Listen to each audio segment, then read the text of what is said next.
ہم یہ تو جانتے ہیں کہ سورج روشنی اور حرارت کا بہترین ذریعہ ہے اور آج کل سورج کی مدد سے سولر پینل بھی چلائے جا رہے ہیں، لیکن کیا آپ یہ جانتے ہیں کہ گائے کا گوبر بھی بجلی پیدا کرنے کے لیے کارآمد ثابت ہو سکتا ہے؟ اور کیا آپ یہ بھی جانتے ہیں کہ اس بجلی سے واقعی فائدہ اٹھایا جا سکتا ہے یا نہیں؟ اور کیا یہ بات واقعی سچ ہے؟ آئیے ان سب حقائق پر روشنی ڈالتے ہیں۔ گائے کے گوبر سے ہم بلب اور ٹیوب لائٹس کے علاوہ زیادہ پاور والے جنریٹر اور تمام بڑی مشینیں بھی چلاتے ہیں۔ سندھ کے ایک گاؤں پپری میں گائے کا گوبر بجلی بنانے کے لیے استعمال کیا جا رہا ہے۔ گوبر سے نہ صرف ٹیوب لائٹس، پنکھے اور بلب چلائے جا رہے ہیں بلکہ 50 kVA کے طاقتور ترین جنریٹر اور AC بھی چلائے جاتے ہیں۔ اس چیزوں کے علاوہ دودھ نکالنے کی تمام مشینیں بھی گوبر سے پیدا کی گئی بجلی سے چلائی جاتی ہیں۔ گوبر سے بجلی کیسے پیدا کی جاتی ہے؟ گائے کے گوبر کو ایک بڑی ٹرالی میں جمع کیا جاتا ہے اور پھر اسے بڑے سے گڑھے میں منتقل کیا جاتا ہے۔ اس کے بعد گڑھے میں پانی ڈالا جاتا ہے۔ اس کے بعد گڑھے سے گوبر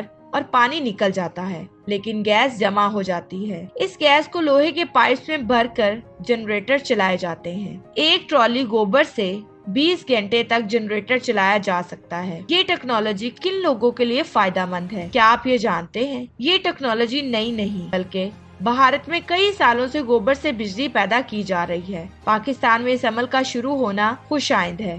امید ہے اسے چھوٹے کارخانوں اور فیکٹری مالکان کو کافی فائدہ پہنچ سکے گا۔ میں امید کرتی ہوں کہ ہماری ویڈیوز آپ کو بہت ہی نالج فراہم کرتی ہوں گی، اور ہماری ویڈیوز دیکھنے کے لیے ہمارے چینل اقرا اسلامک سٹوریز کو لائک، شیئر اور سبسکرائب کرنا مت بھولیں، اور ساتھ ہی ساتھ بیل آئیکن بٹن کو ضرور پریس کریں تاکہ ہر آنے والی نئی ویڈیو کا نوٹیفیکیشن آپ کو آپ کی اسکرین پر ملے۔ اب میں آپ سے اجازت چاہوں گی۔ شکریہ۔ اللہ حافظ۔